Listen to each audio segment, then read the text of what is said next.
ตัสสะ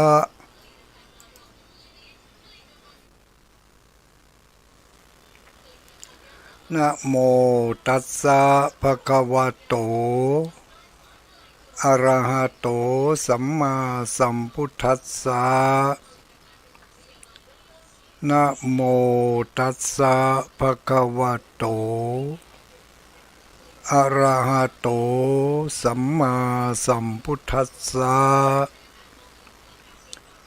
พุทธังสรณังคัจฉามิธัมมังสรณังคัจฉามิสังฆังสรณังคัจฉามิขอความนอบน้อมแด่องค์สมเด็จพระสัมมาสัมพุทธเจ้าขอน้อมอภิวาทแด่พระสัทธรรมเจ้าขอน้อมนมัสการพระอริยสงฆ์เจ้าขอถวายความเคารพมายังท่านพระคุณเจ้าท่านเจ้าคณะพระสังฆาธิการท่านครูบาอาจารย์พระสงฆ์องค์สังฆเจ้าทุกรูปทุกตนทุกองค์เจริญสุขเจริญพรสวัสดียามค่ำคืนมายังอุบาสกอุบาสิกาพุทธบริษัททุกหมู่ทุกเหล่าทุกเพศทุกวัย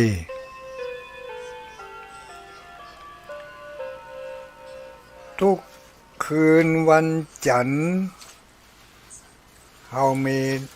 นัดปะกันณสถานีวิทยุแห่งนี้ทุกคืนวันจันทร์เฮามีโอกาสได้พบได้ปะกันณสถานีวิทยุแห่งนี้โดยการบริหารเวลาจากนี้ไปถึงประมาณ2 ทุ่มถึงประมาณ4 ทุ่มตั้งแต่เวลา2 ทุ่มถึง4 ทุ่มในสถานีวิทยุเครือข่ายคลื่นสีขาวเพื่อชาวประชาตั้งแต่ใกล้ๆนี่ตีนจองรองวัดก็มีสถานีวิทยุ 99.75 เมกะเฮิรตซ์คนฟ้าเดียวกันถัดไปก็สถานีวิทยุ103.50 ดอยหมอกเรดิโอทีมงานคุณดารุณีแล้วก็เครือข่ายของคุณดารุณีทุกจังหวัดทุกอำเภอที่รับสัญญาณจากคลื่นสีขาวและสถานีวิทยุแม่ขจานโมเดิร์นเรดิโอ 94.50 แม่ขจานโมเดิร์นทีมงานของคุณโยมทิติรัตน์พรหมมินทร์ปอน้อยสุวรรณแม่อนงเกือบจะห้องเป็นแม่น้อยแล้วแม่อนงพรหมมินทร์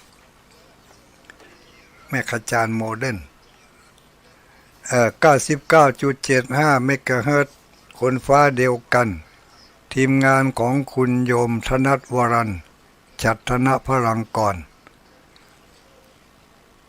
และสถานีเครือข่ายอีก ประมาณ29สถานีทั่วภาคเหนือตั้งแต่เชียงใ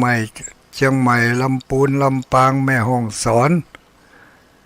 เมืองแปร่เมืองน่านเชียงรายพะเยาเนาะครอบคลุมทุกพื้นที่ตั้งภาคตั้งเหนือนี่ก็ไปถึงแม่สายแม่จันเชียงแสนตั้งใต้ล่องไปถึงปุ่นแม่อุตรดิตถ์ปุ่นเมืองตากเนาะเมืองลี้เมืองตากตะวันออกนี่ก็ปุ่นเนอะไปถึงวังเหนือพะเยามาวังเหนือพะเยาดอกคำใต้พดไปแผ่วเมืองปง เมืองปงปุ่นติดเขตติดดอยปุ่นเนอะตะวันออกนี่นะตะวันตกนี่ก็ไปผ่านไปทางเมืองเป้าเมืองฝางแม่อายชัยปราการเชียงดาวเนาะเชียงดาวอันนี้ที่ว่าตะวันตกตะวันออกนี่ก็คือ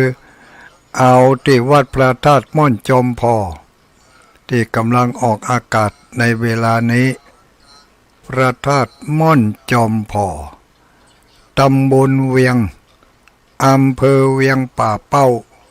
จังหวัดเชียงรายเป็นพระธาตุที่มีศรัทธาญาติโยมนักศีลนักบุญทั้งหลาย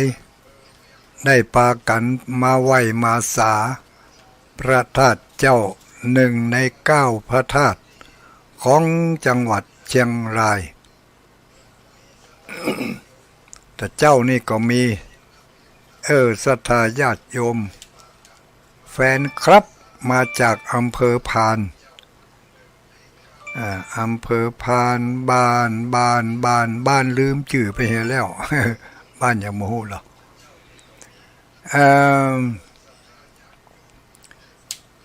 พดไปแผ่วตั้งวังเหนือเมืองปานเนาะวังเหนือเมืองปานแจ่ห่ม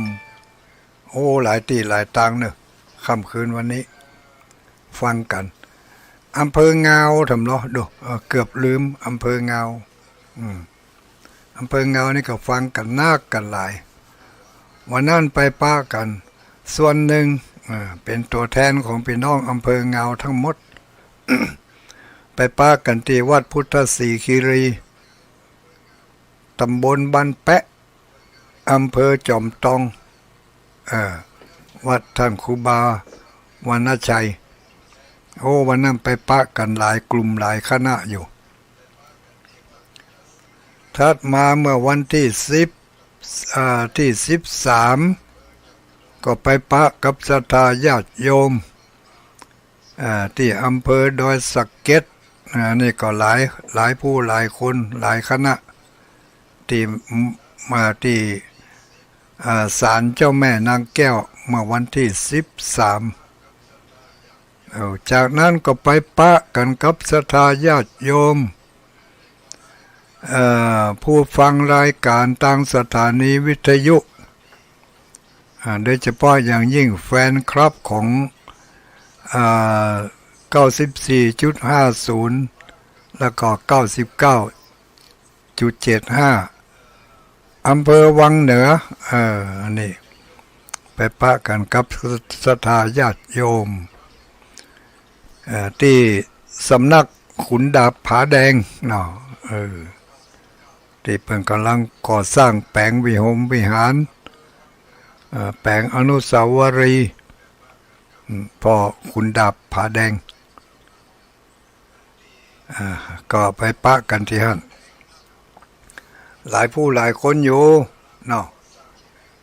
ถัดมาจากวันที่14วันที่15ก็ยังได้ไปปะศรัทธาญาติโยมวันที่15นี่ไปปะไปที่ไหนวันที่15ไปปะศรัทธาญาติโยมที่อำเภอดอยหล่อ จังหวัดเชียงใหม่อำเภอดอยหล่อเออที่พุทธมณฑลแห่งใหม่สถานที่พุทธมณฑลใหม่เพิ่งกำลังจะตั้งพุทธมณฑลกัน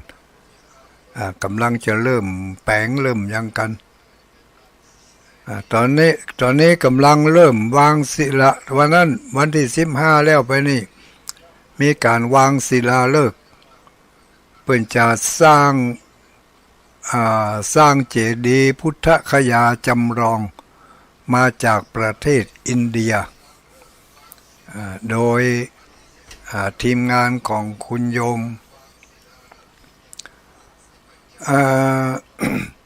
คุณโยมอะไรคุณโยมเครือข่ายของคุณโยมเชิดพงษ์กิ่วแก้วเนาะพร้อมกับพ่อเปิ้นแม่เปิ้นพร้อมกับญาติพี่น้องและพร้อมกับเครือข่ายทุกผู้ทุกคนหมู่เฮาตั้งหลายศรัทธาญาติโยมก็เป็นฝ่ายสนับสนุนร่วมในกิจกรรมมีกิจกรรมอันใดพอที่จะร่วมได้เขาก็ไปร่วมเลยนะวันนั้นก็ไปร่วมกันที่พุทธมณฑลเชียงใหม่ก็ปิกมาถึงบ้านก็วันนั้นมาค่ำมาดึกพอจะถึง20:00ก็มาถึงวัดวันนั้นมาไปกันนักกันหลายอยู่ศรัทธาญาติโยม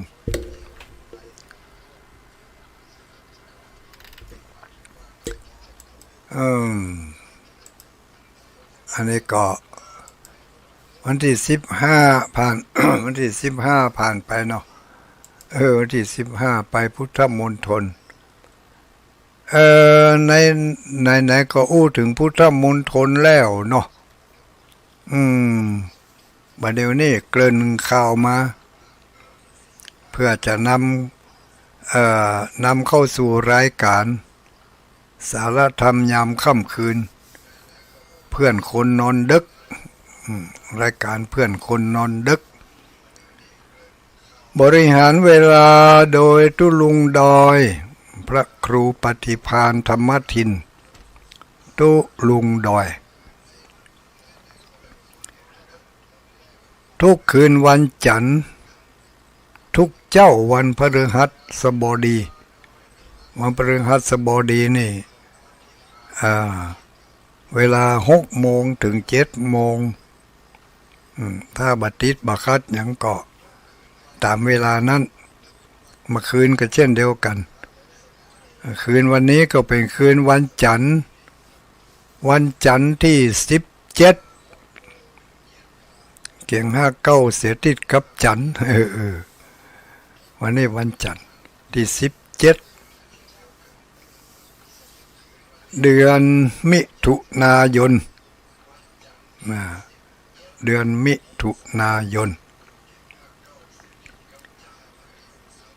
วันที่17ถึงวันที่27ได้10 วัน27ถึงวันที่7 30 วันแม่นกันเนาะถึง30 วัน7 วันถึงวันที่27ก็ได้10 วันก็มันลงเลข7เหมือนกันนี่แล้วถึงวันที่7ปุ่นก็แฮม10 วันก็เป็น20 วัน10 วัน20 วันถึง20 วันนะกันเนาะไปแค่30 วันจะได้ลูกจากนี้ไปถึงวันที่27มัน10 วันนี่แล้วลูกจากวันที่27ไปถึงวันที่7ก็แฮม10 วันนี่จะได้ว่าเอามาเลข77มาว่ากันนี่มันมีเหตุการณ์กันเนาะวันนี้วันที่17ตรงกับวันจันทร์ที่17เดือน9เหนือออก11 ค่ำเดือน9เหนือออก11 ค่ ก็เห็นบักกี่วันก็จะเดือนเก้าปิงเดือนเก้าปิงนี่ก็มีประเพณีสงน้ำพระธาตุหลายตีหลายตังอยู่เนอะเนาะไปใกล้ไหนก็ไปกันหั่นที่ว่าที่ว่าเจ็ดนี่ก็คือลูกจากนี่ไปถึงวันที่27มันได้10 วัน10 วันแล้วจากวันที่27ถึง10 วันก็จะถึงวันที่7เดือนที่7เดือนกรกฎาคมเดือนกรกฎาคมเพราะว่าวันที่7เดือนกรกฎาคมนี่เป็นวันที่หมู่เฮาทั้งหลายต้องจำไว้จำไว้จะไปให้ลืมและจะไปรับกิจกรรมอันใดๆที่มันหลีกเลี่ยงได้ก็ลบไปเลยวันที่7นั่นเขาจะมีนัดจุมนุมกันใหญ่ลูกในวันที่7นี่จุมนุมอะไรอย่างจุมนุมกันมาสร้างภาพความประทับใจมากันนักกันหลายก็หันคนนักคนหลายมาสร้างภาพประทับใจอาศัยกิจกรรมทางพระพุทธศาสนาอันนั้นก็คือกิจกรรมพิธีหล่อเทียนพรรษาหล่อเทียนพรรษาในวันที่7เดือนกรกฎาคมที่จะถึงทั้งหน้านี่นะเพื่ออ่านมาก็เป็นเดือน10ละเดือน10ออก2 ค่ำละเดือน10ออก2 ค่ำเป็นวันติดด้วยเนี่ยวันอาทิตย์ด้วยวันนั้นระยะไกลๆนี่ก็ซ้อรถซ้อรางกันไว้เหีย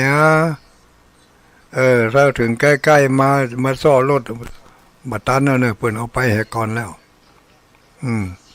มันผูกก็ไปซ้อรถไว้ฮะจวนกันเจ้าหมู่เจ้าจุมปีนี้เอาไปร่วมงานหล่อเทียนกับเพิ่นน้อยปีแล้วเพิ่นไปที่อำเภอเมืองปานเฮาบ่ได้ไปเฮาบัดตันพ่องกาหรือว่าบ่พร้อมกันกาแต่ปีนี้นี่ต้องพร้อมกันเตรียมรถเตรียมรางกันไว้ลูกจากนี้ไปก็ไผที่ขายครอบขายครัวก็เก็บสตางค์หอมไว้ไผที่บ่ได้ขายครอบขายครัวคนเฒ่าคนแก่ถ้ามีเงินผู้สูงอายุออกมาก็สต็อกไว้เก็บเมียดสต็อกไว้เพราะว่ามันจะข้ามเดือนไปปุ่นก่อนลูกเนาะข้ามเดือนไปก่อนผู้สูงอายุเขาที่มี ที่มีเงินเบี้ยเลี้ยงผู้สูงอายุเก็บตัวไว้หรือว่าภายทำภารกิจอันใดแม่ก้าแม่ขายทั้งหลายก็เก็บสะสมเอาไว้เอาไปเป็นก่ารถที่จะเปิ้นจะเหมาไปเป็นของมันได้เป็นก่ารถเสียก่อนเนาะก่าอย่างอื่นน้อยก็นั่งก้อยว่ากันจะหอมก็บ่หอมก็อันนั้นบ่ว่ากันแต่ที่จะต้องจ่ายนั่นก็คือก่ารถแน่นอนเมื่อไปถึงที่หมายปลายทางแล้วเฮามีเฮาก็หอมบ่มีเฮาก็จะได้ยกมือไหว้พร้อมกับได้ไปไปร่วมกิจกรรมกับเปิ้นหล่อเทียนพรรษาปี2567ตรงกับวันที่7เดือนกรกฎาคมก็เป็นเดือน7โหหลาย7เฮ้ยจอรู้นั่นนี่มันมักจะไปลงตัวกันอย่างนี้นะมันลมหลวงนะญาติโยมลมหลวงเขาลมเอาคนเดียวกะลมหลวงไปรอเตียนเล่มหลวงนี่ เขาจะได้บุญหลวงหลวง บุญหลวงหลวงอันหลวงนี่ก็คือใหญ่ลูกเนาะเป็นถึงว่าใหญ่หลวงเนี่ยอย่างปอยเนี่ยถ้าปอยตานของใหญ่ของโตนี่ก็เรียกว่าตานปอยหลวงเนี่ยอันนี้ลมก็ลมหลวงลมหลวงลมเลขเจ็ดนะเดือนเจ็ดคือเดือนกรกฎาคมวันที่เจ็ดวันที่เจ็ดปลายบ่ปอซ้ำเป็นวันที่เจ็ดเป็นวันอาทิตย์บางฉบับนับหนึ่งวันจันทร์ลงท้ายเลขเจ็ดวันติดพอดีโอ้หลายเจ็ดโอ้ยมันจะเจ็ดกี่เจ็ดก็แล้วแต่ที่แน่ๆต้องจำไว้เก็บสตางค์เอาไว้เป็นการถวันที่เจ็ดเดือนกรกฎาเราจะได้ไปร่วมกิจกรรมอันใหญ่โตของหมู่ชาวพุทธเฮาทั้งหลายโดยการนำของคลื่นสีขาวเพื่อชาวประชาตามมาโดยพี่น้องเจ้าบ้านที่เพิ่นอาจจะบ่ได้เข้ามาในข่ายของคลื่นสีขาวเฮาพอได้ยินได้ฟังได้หู้ได้หันก็มีส่วนร่วมมาร่วมทำบุญทำกุศลโดยการหล่อเทียนพรรษาที่วัดพระธาตุม่อนจอมพออำเภอเวียงป่าเป้าจังหวัดเชียงรายก็ยังทำแหมกี่เจ็ดวันนี้วันที่17ยังแถมวันที่27แล้วก็วันที่7จับพอดีเก็บตัวกันเอาไว้วันนั้นมีญาติโยมคนหนึ่งก่อนที่จะมีการประชุมเปิ่นก็ถามตกลงหล่อเทียนเมื่อใดบอกมาได้เถอะละก็บอกมาได้ตกลงกันเถอะว่าจะได้ว่าต้องถามเจ้ามาได้ตกลงต้องเหมาโลดกันไว้เจ้า ถ้ามาอ่านจะบัตานเปิ่นก็อย่างที่เปิ่นว่าแต่ถ้ามาได้จองไว้ก่อนนี่ใกล้ๆมาจะไปเอานี่มันบัตันเปิ่นเอาไปเห็นแล้วนะอันนี้ก็แจ้งข่าวคราวกันไว้ล่วงหน้าเนาะรายละเอียดต่างๆตะกี้ท่านอาจารย์พระมหาสมชาติก็ได้แจ้งไปเป็นบางส่วนละพระคุณเจ้าพระนักจัดรายการแต่ละรายการเพิ่งก็จะได้แจ้งกันไปเป็นช่วงไปฟังลำคาญเถอะนะหมู่เฮาทั้งหลายเฮาคิดเสียว่าที่เพิ่นแจ้งข่าวบอกกล่าวให้เฮาได้ยินได้ฟังเนี่ยเป็นการกล่าวซ้ำย้ำเตือนให้เฮาได้มีความเข้าอกเข้าใจถึงจุดหมายปลายทางจุดหมายหรือว่าจุดวัตถุประสงค์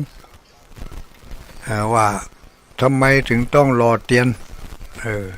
ทำไมถึงต้องหล่อเทียนพรรษาบ่รอบ่ได้กะนี่เฮาก็จะได้ไขข้อข้องใจในเวลาเปิ่นบอกให้เฮาไปแล้วก็จะได้มีความเข้าใจเพิ่มเติมมากขึ้นเนาะที่ว่าเข้าใจนี่บางเตื้อเฮานี่เข้าใจกะเข้าใจอยู่ฮู้อยู่แต่จะไปเข้าใจคนเดียวเนอะเอาความเข้าใจความฮู้ของเฮานี่กระจายไปคนอื่นได้ฮู้ได้เข้าใจอย่างก็เฮาเข้าใจถึงความหมายถึงจุดประสงค์ถึงพระอานิสงส์ที่จะพึงได้รับจากการทำพิธีหล่อเทียนพรรษาเทียนพรรษาเนี่ยมันจะเทียนเข้าพรรษานะมันจะเทียนเข้าพรรษาเป็นเทียนพรรษา ถ้าว่ามันไปจะได้ลุงมันผิดกะมันก็บ่ผิดเนาะมันก็บ่ผิด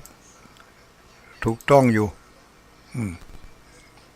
แต่ว่ามันไปเพิ่มไว้เอ็มได้เขาก็บอกว่าเข้าภาษาเป็นเตียนพรรษารอถวายเป็นพุทธปูชาธรรมปูชาสังฆปูชาญาติโยมเขาทั้งหลายเมื่อเขาหู้เขาเข้าใจแล้วบอกควรจะเก็บเอาความหู้ไว้คนเดียวในฐานะที่เขาเป็นเจ้าพุทธเนาะเป็นเจ้าพุทธนี่ก็คือผู้ที่มีความเชื่อความเลื่อมใสในพระพุทธศาสนาแล้วก็พยายามที่จะปฏิบัติตามความเชื่อความเลื่อมใสในทางที่ถูกต้องที่ดีที่งามนั่นต้องเช็คให้ดีต้องเข้าใจให้ถูกถ้าบ่เช็คให้ดีถ้าบ่เข้าใจให้ถูกมันจะเป็นพิษเป็นภัยเป็นอันตรายต่อความเชื่อของเขาได้นะเพราะเขามีความเชื่อเป็นพื้นฐานดั้งเดิมอย่างในกิจกรรมเหตุการณ์อย่างต่างๆเกี่ยวกับพระพุทธศาสนาที่เกิดขึ้นให้เขาได้หู้ได้หันอย่าอยู่ถึงมื้อถึงวันนี้กับบางอย่างก็บางเหตุการณ์ก็น่าเอามาเป็นตัวอย่างในการเคารพนับถือยอมรับเกี่ยวกับจารีตประเพณีของเจ้าพุทธเฮาได้อย่างดีแต่บางอย่างบางเรื่องบางราวมันชักจะออกนอกลู่นอกทางไปนอกจากน้ำธรรมคำสอนอันถูกต้องของพระสัมมาสัมพุทธเจ้ามันเป็นไปในทางธุรกิจเป็นไปในทางธุรกิจเป็นไปในทางพาณิชย์เป็นไปในทางหาผลประโยชน์จากอาศัยความเชื่อของผู้ที่ได้หู้ได้หันได้ยินได้ฟังเพราะว่ามีความเชื่อเป็นพื้นฐานซ้ำความเชื่ออันนั้น มันไปบวกกับความปึงใจของเขา นี่ญาติโยมมันถูกใจเขาถูกใจเขาก็เลยเชื่อในเมื่อเอาความถูกใจเข้าไปตัดสินแล้วเหตุผลมันจะหายไปแล้วเหตุผลมันจะหายไปมันจะเอาความเชื่ออย่างเดียวเขาเชื่ออย่างเอี้ยไพ่มันเชื่อกระจ่างอย่างเอี้ยมันเปิงใจที่มันอย่างอันเต้าอีกาเนี่ยถูกใจเนาะอันนี้มันก็จะเป็นจะต้องมีอย่างมีหลักของการตัดสินความถูกต้องดีงามของหมู่เฮาเจ้าพุทธเจ้าพุทธก็หลักของความเชื่อนั่นก็บ่ใช่เชื่อนักพระพุทธเจ้าบ่ใช่ให้เชื่อนักหรอกเว้นจากความเชื่อ10ประการแล้วมาเชื่อในความเชื่อ4อย่าง4ประการความเชื่อ10ประการที่บ่ควรเชื่ออันนี้ตุลุงจะมาเอามาอู้ละที่บ่เอามาอู้นี่พอถ้าอู้ไปแล้วมันจะสลับซับสนกันความหู้ของตุลุงมีน้อยที่ว่า บอกควรเชื่อ10ประการนั่นนะพ่อบ่ได้เอาตำรามากางเดี๋ยวไปเรียงลำดับบ่ถูกแล้วก็จะท่านผู้รู้เพิ่นจะตำหนิติเตียนเอาไว้วันหน้าวันตาเอาไว้ฟังธรรมพระคุณเจ้ารูปอื่นเพิ่นจะมาบอกให้ฟังแล้วเพิ่นก็เคยบอกแล้วเหมือนกันไม่ควรเชื่อ10ประการในกลามสูตรความเชื่อที่ที่พระพุทธเจ้าบอกว่าศรัทธาคือความเชื่อเขาควรจะเชื่ออย่างใดพ่องนี่นะควรจะเชื่ออย่างพ่องก็ควรจะเชื่อเรื่องกรรมเรื่องกรรมก็คือการกระทำเนาะควรจะเชื่อเรื่องกรรมคือการกระทำก็ได้ไม่ยิงดินนั่นน่ะการกระทำอย่างไรทำดีได้ดีทำชั่วได้ชั่วอันนี้มันสั้นนะสั้นแต่กินใจความได้เลิกเนาะความเชื่อว่าให้เชื่อว่าทำดีต้องได้ดีทำไม่ดีต้องได้ไม่ดี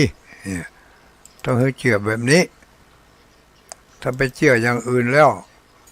ถ้านอกจากนี้ไปแล้วมันจะสับสนบางทีก็เขาจะหันว่าเขาจะหันว่ากิจกรรมอันอย่างต่างๆที่มันโผล่ขึ้นมาในโลกโทรศัพท์ของเขาเนี่ยอันเนี้ยในโลกโทรศัพท์ของเขาเนี่ยตัวเนี้ยสำคัญถ้าหากว่าเขาบักกลั่นกรองให้ดีแล้วเขาจะตกล่มตกจมไปกับย้อนโทรศัพท์เนี่ย เขามาจ้างเอาเนาะจงเชื่อว่าทำดีได้ดีเชื่อกรรมแล้วก็ต้องเชื่อผลของกรรมด้วยนี่ผลของกรรมก็เชื่อวิบากต้องเชื่อกรรมเชื่อวิบากอะไรเป็นกรรมอะไรเป็นวิบากเชื่อกรรมก็คือเชื่อว่าทำดีได้ดีเชื่อผลของกรรม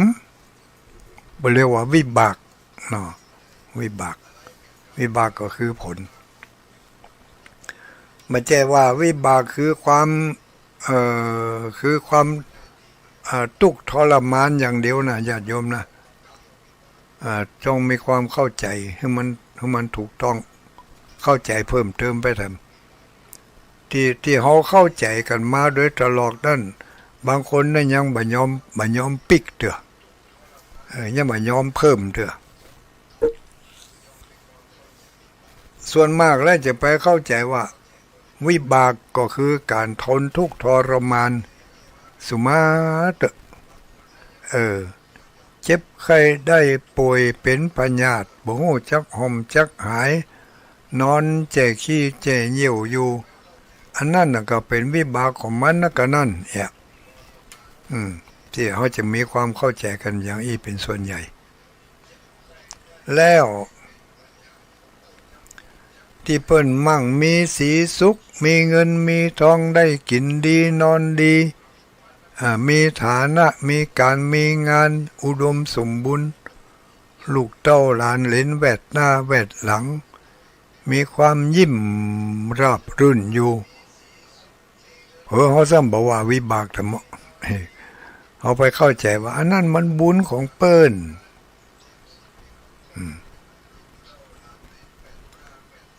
อันนั้นมันก็เป็นวิบากเหมือนกันลูกญาติโยมทั้งหลาย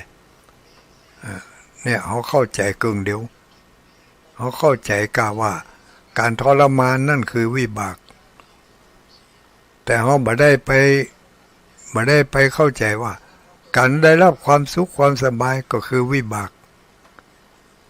มันเป็นวิบากเหมือนกัน วิบากวิบากจากวิบากจากการทำบดีเขาได้สร้างสิ่งที่อันบดีบ่งามไว้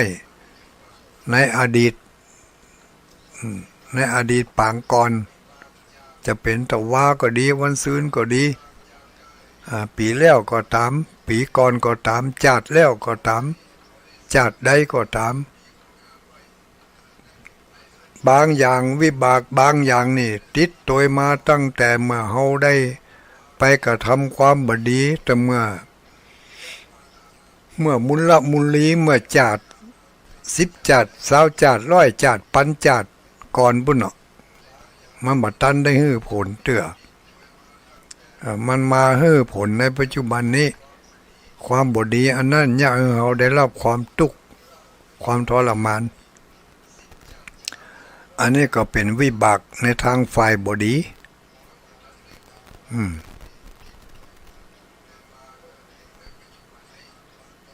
ที่เขาทำบดีในปัจจุบันนี้บางเตื้อมันยังบัดตันได้ฮื้อผลเตื้อมันยังบอกเป็นวิบากเตื้อมันเป็นกำลังเนี่ยกำลังทำอยู่เป็นเรียกว่าเป็นกรรมเป็นกรรมแล้วผลมันจะได้เมื่อใดอันนี้เนี่ยไผบ่ฮู้ได้ไผบ่ฮู้นอกจากพระพุทธเจ้าแล้วบ่มีไผที่จะฮู้ได้ว่าที่ฮอดเนี่ยอย่างเอี้ยมันจะให้ผลเป็นอย่างใดนะแต่ก็อนุมานเอากึดเอาก็แล้วกันว่าทำดีได้ดีทำโซ่ได้โซ่ทำดีได้ดีทำชั่วได้ชั่วอันนี้แน่นอนเป็นเรียกว่าถ้าไม่ยิงดินมันต้องถูกมันต้องถูกที่เขาได้รับวิบากปัจจุบันนี้บางเตื้อเขาก็มีความทุกอกทุกใจทุกกายทุกทรมานเจ็บแข้งปวดขาเจ็บหน้าเจ็บหลังเจ็บเอวเจ็บน่องอันนั้นก็เป็นวิบาก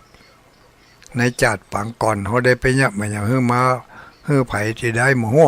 10 จาดเจ้าจาด100 จาดพันจาดปุ่นเมื่ออันมันบัดตันได้ฮื้อผลมันจะฮื้อผลจาดได้ก็บัดตันฮื้อผลจาดได้ก็บัดตันเพราะว่ากรรมอื่นฮื้อผลเหียกรมาเลยพอมาถึงปัจจุบันนี่จังว่ามันฮื้อพอดีที่ได้ทำไว้ในเมื่อ10 จาด20 จาด10,000 จาด100,000 จาดตะกอนนั่นมันได้จังหวะมันมาให้ผลในปัจจุบันนี่เขาก็เลยกึดบ่ปะแหละว่ามันเป็นวิบากของกรรมอันใดเนาะกึดยิ่งเขาไปกึดหาแล้วมันไปปะได้อย่างไรเรื่องอย่างมันไม่ใช่เรื่องที่จะหู้โดยกรรมกึดมันต้องหู้โดยญาณหูด้วยญาณหูติบตาติบญาณอันวิเศษผู้ที่จะหูได้ก็ต้องเมื่อมีการปฏิบัติสมถกรรมฐานวิปัสสนากรรมฐานจนกระทั่งได้อภิญญาระลึกชาติได้ระลึกชาติหนหลังได้ระลึกชาติไปหน้าได้ถึงจะหู้ก็มีจำกัดด้วยนะระลึกชาติหนหลังได้บางท่านก็ระลึกได้เพียงชาติเดียวพ้นจากชาตินั่นไปแล้วก็ขึ้นมาได้แล้วบางท่านก็ระลึกได้10 จาด20 จาดเกินจากนั่งก็ระลึกมาได้แล้วเนี่ยบางท่านที่มีอภิญญาสูงขึ้นไปสามารถที่ระลึกชาติได้100 จาดพัน จาดอีกก็มี ถ้าสูงขึ้นไปแถมขึ้นไประดับของสัพพัญญูตัญญาณอันนั้นนี่ระลึกได้เป็นเป็นอเนกอนันต์อเนกอนันต์นี่คือขนาดนักเลยนะย้อนหลังไปได้กี่ภพกี่ชาติก็ได้อันนั้นเป็นพระสัมปัญญูตัญญาณญาณของพระพุทธเจ้าพระญาณของพระพุทธเจ้าแต่พระญาณแต่ในญาณของพระอรหันตสาวกทั้งหลายมาจนถึงญาณที่ ญาณตึ้งเกิ้งทั้งหลายแหละนี่ก็บางทีก็ระลึกได้ชาติเดียวกาชาติที่แล้วชาติก่อนนั้นลึกบ่ได้บางทีก็ระลึกได้แต่เฉพาะในปัจจุบันชาตินี่ระลึกไปได้เลยปีก่อนนั่นทำอะไรปีนั่นทำอะไรเมื่อเป็นละอ่อนเกยยะมายังที่ไหนระลึกได้อย่างชัดเจนด้วยนะอย่างว่าวันที่อย่างวันนี้วันที่17เดือนมิถุนายนพ.ศ. 2500เนี่ยสมมติว่าเขาเกิด2,500